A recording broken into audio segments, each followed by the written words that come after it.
Hello students, welcome to MOS classes.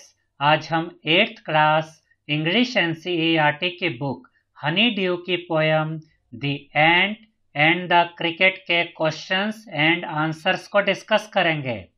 Question number 1 है students, the cricket says oh what will become of me, यानी कि cricket ने कहा, टिड्डे ने कहा कि मेरा क्या होगा। व्हेन डज ही से इट एंड वाई, क्रिकेट ये बात कब कहता है और क्यों कहता है। तो इसका आंसर है the cricket says these words when in his home he finds no food to eat in winter, यानी क्रिकेट ये बात तब कहता है जब वो देखता है कि उसके घर में सर्दियों के दिनों के लिए खाने के लिए कुछ भी नहीं है। तब वो ये बात कहता है कि सर्दियां कैसे बीतेंगी, मेरा क्या होगा, मेरे पास तो खाने के लिए कुछ भी नहीं है। क्वेश्चन नंबर 2 का फर्स्ट पार्ट है, find in the poem the lines that mean the same as neither a borrower nor a lender be, यानी कि हमें पोयम में से ऐसी लाइन्स बतानी हैं जिनका यही मतलब है जो यहाँ लिखा गया है कि ना तो उधार लेने वाले बनो ना उधार देने वाले बनो। तो इसका आंसर है the line is but we ants never borrow we ants never lend, यानी कि हम चींटियां ना तो उधार लेती हैं और ना ही उधार देती हैं। सेकंड पार्ट में हमसे कहा गया है, what is your opinion of the ends principles, principles यानी के नियम सिद्धांत, चींटियों के जो नियम हैं, चींटियों के जो सिद्धांत है, क्या आप उनसे सहमत है। तो इस आंसर को हमने 2 पार्ट में डिवाइड किया है। पहला पार्ट है I agree with ant's first principle that we should save something for the future so that we do not need to borrow and regret. इसका ये मतलब है कि मैं चींटी का जो पहला प्रिंसिपल है, जो पहला नियम है, उससे मैं सहमत हूं कि हमें फ्यूचर के लिए, भविष्य के लिए कुछ बचा के रखना चाहिए ताकि भविष्य में अगर कोई मुश्किल समय आए तो हमें किसी से उधार ना लेना पड़े और पछताना ना पड़े। अब यहाँ पर दूसरा पार्ट है इस क्वेश्चन के लिए, but I don't agree with ant's second principle that he did not help the poor cricket, लेकिन मैं चींटी के इस दूसरे प्रिंसिपल से सहमत नहीं हूं कि उसने बेचारे क्रिकेट की यानी कि टिड्डे की मदद नहीं की। We should help others and tell them not to repeat their mistakes, अगर किसी से कोई गलती हो जाती है तो हमें उनकी मदद करनी चाहिए और उन्हें बताना चाहिए कि वो अपनी गलतियों को रिपीट ना करे। तो यहाँ इस कहानी में भी, इस पोयम में भी टिड्डे से अगर गलती हो गई थी तो चींटी को उसे समझाना चाहिए था और उसकी मदद भी करनी चाहिए थी। क्वेश्चन नंबर 3 है, the ant tells the cricket to dance the winter away, यानी कि चींटी ने टिड्डे से कहा कि तुम डांस के द्वारा यानी नृत्य के द्वारा इस विंटर को भगा दो, यानी तुम इस विंटर का सामना डांस के द्वारा करो। Do you think the word dance is appropriate here, if so why, क्या आपको लगता है कि यहाँ पर जो डांस वर्ड यूज हुआ है ये सही है, और आपको जो भी इसका लगता है कि सही है या नहीं उसका रीजन भी देना है। तो इसका आंसर है students, the word dance here means merry making and wasting time.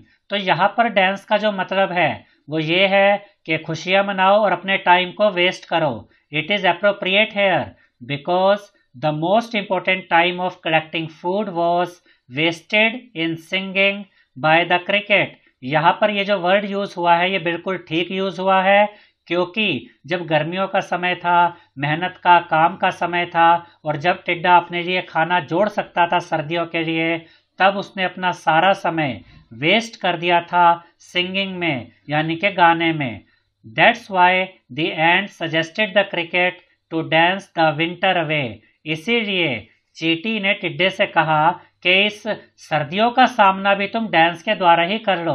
जैसे गर्मियों के समय में तुमने सारा समय हंसने खेलने में बिता दिया, कोई मेहनत नहीं की। वैसे ही अब जो ये मुश्किल समय है, सर्दियों का समय है, इसमें भी डांस करते रहो और इस समय को भी निकाल दो। एक तरह से चींटी ने टिड्डे को ये ताना मारा था। क्वेश्चन नंबर 4 का फर्स्ट पार्ट है, which lines in the poem express the poet's comment, read them aloud. यानी कि इस पोएम में आपको ऐसी लाइन्स बतानी हैं जिनमें पोएट ने अपने कमेंट दिए हैं। तो इसका आंसर है, the poet's comment is expressed in the last 2 lines. Folks call this a fable, I will warrant it true. यानी कि लोग कहेंगे कि ये एक फेबल है, ये एक ऐसी कहानी है जिसमें जानवरों की बात की गई है, इसमें जानवर एनिमल्स कैरेक्टर हैं। पर मैं अब ये कहना चाहूँगा कि यह एक सच है, कि ये कहानी सच है लोगों के लिए। Some crickets have 4 legs and some have 2। कुछ क्रिकेट्स, कुछ टिड्डे ऐसे होते हैं जो 4 पैरों वाले होते हैं और कुछ 2 पैरों वाले भी होते हैं। तो इन 2 लाइन्स में जो पोएट है वो ये कहना चाह रहा है कि ये सिर्फ जानवरों की एक कहानी नहीं है, बल्कि ये एक सच है, हमारे इंसानों के जीवन का सच है। कुछ क्रिकेट्स यानी कि कुछ टिड्डे 4 legs वाले होते हैं जो इस कहानी में बताया गया है, लेकिन कुछ टिड्डे 2 पैरों वाले भी होते हैं। यानी बहुत से इंसान भी ऐसे होते हैं जो इसी कहानी के क्रिकेट की तरह, इसी टिड्डे की तरह होते हैं, और जो मेहनत का और काम का समय होता है उसे हंसने खेलने में और ऐसे ही वेस्ट कर देते हैं, और जब मुश्किल समय आता है तब वो पछताते हैं, रोते हैं और दूसरों से मदद मांगते हैं। सेकंड पार्ट में हमसे कहा गया है, right the comment in your own words. और अब आप इन्हीं कमेंट को अपने शब्दों में लिखिए। तो इसका आंसर है, people say that this story of the cricket and the ant is imaginary और अ फेबल विद अ मॉरल। यानी कि लोग कहेंगे, लोग कहते हैं कि ये जो स्टोरी है इसमें एक टिड्डा है और एक चींटी है, और ये एक इमेजिनरी स्टोरी है, काल्पनिक स्टोरी है जिसमें कुछ सीखने को मिलता है। But I think that the story is true and educative. लेकिन मुझे लगता है कि ये जो कहानी है ये सच्ची है और इससे हमें बहुत बड़ी शिक्षा मिलती है। Some people live only in the present. कुछ लोग तो सिर्फ आज में जीते हैं। They spend what they earn and make merry. जो वो कमाते हैं उसे खर्च कर देते हैं, खुशियां मनाते हैं, हंसते गाते हैं और कुछ बचाते नहीं हैं। But they regret this habit later on. लेकिन एक समय आता है बाद में वो अपनी इस आदत पे, इस हैबिट पे पछतावा करते हैं। उन्हें पछतावा होता है बाद में कि हमने उस समय पर कुछ क्यों नहीं बचाया, जब हम इतनी मेहनत करके कुछ कमा रहे थे, हमें भी कुछ बचा लेना चाहिए था। तो इस कहानी की शिक्षा यही है बच्चों, कि जो काम करने का समय होता है, मेहनत का समय होता है, तब काम करो, मेहनत करो और उस समय पर की गई सेविंग्स को भविष्य में इस्तेमाल करो। आई होप स्टूडेंट्स आपको हमारा ये वीडियो पसंद आया होगा। अगर आपको हमारा ये वीडियो पसंद आया है तो इस वीडियो को लाइक करें, शेयर करें और हमारे चैनल को सब्सक्राइब करें। Thank you.